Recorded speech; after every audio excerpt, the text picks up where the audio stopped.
Oui, oui. Alors, pourrais-tu me parler de ce qui est arrivé?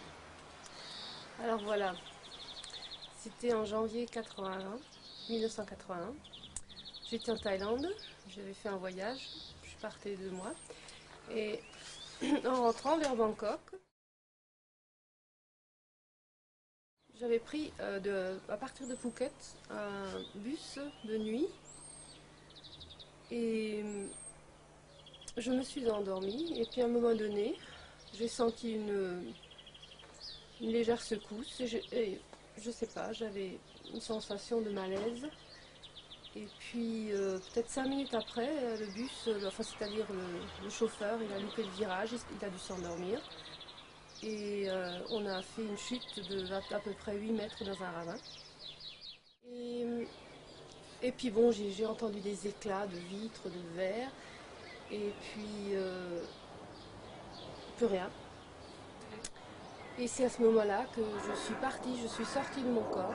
Donc là, tu as vu ton corps physique, quoi. Oui, j'ai Tu vu. t'es vu alors, toi? Oui, enfin, je ne l'ai pas vu directement, mais en ressortant, je partais et je me suis vue allongée par terre. Il y avait du sang partout, ça je me rappelle. Il y avait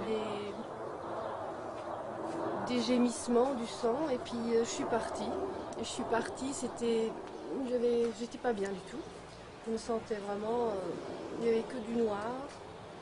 Et je partais dans une espèce de, j'étais comme aspirée dans un tunnel.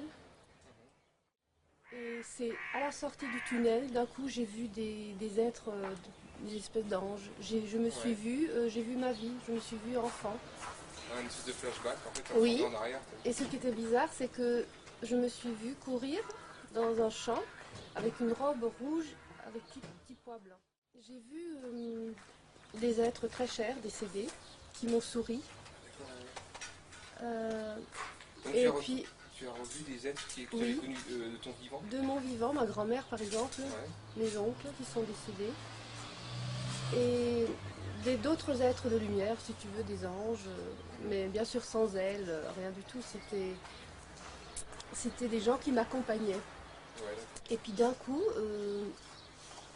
il n'y avait que de la lumière, mais de la lumière, je me rappelle, jaune, violette, et je baignais comme, je baignais dans une, si tu veux, c'était beau, c'était merveilleux. Je me rappelle, je suppliais, je voulais plus revenir. Ouais, Et ouais. ils me disaient non, non, mais gentiment. Et puis c'est comme s'ils me repoussaient dans le tunnel.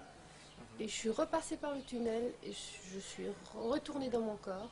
Et c'est à ce moment-là que j'ai senti toutes mes souffrances parce que j'étais très Ouais, que c'était blessée douloureux, et quoi. c'était douloureux. Ouais. Et j'étais très triste, je me rappelle. C'était merveilleux, quoi, c'était beau. Quelque chose de particulier lors de cette expérience? Concernant ma vie, concernant le moment là, le passage, Disons, est-ce qu'il y a eu quelque chose qui a retenu ton attention plus particulièrement? oui, cet être de lumière. Ouais, d'accord. Et qu'est-ce que tu en as comme souvenir quand tu penses à ça, qu'est-ce que ça t'évoque? Ah mais ça m'évoque ce sentiment de paix, d'amour, de beauté. Mhm. Et je crois que justement notre passage terrestre, on est là pour parce qu'on a un destin ou un karma ou n'importe comment on peut l'appeler, mais je sais qu'après notre mort, c'est beau, Donc, enfin donc tu moi te... j'ai aucune Ouais, peur t'as pas de peur la de mort, mourir, hein. quoi. Non, Mhm. c'était merveilleux. Ça, je sais que c'était d'une beauté. Mais je peux pas, c'était pas un visage humain, mais c'était un être de beauté et de bonté parce qu'il n'y avait que de l'amour qui rayonnait, c'est ça surtout. Et à partir de ce moment, à partir du moment où tu étais en contact avec donc cet être, quoi, toi tu dis être, donc ça veut dire que ça évoquait une identité, quoi. Oui, Ouais. Donc quelqu'un, quoi. oui, c'était une entité. Sans pour autant avoir de visage, quoi, ni Non, d'apparence non, non, humaine. non, non, non, pas D'accord. du tout, pas du tout.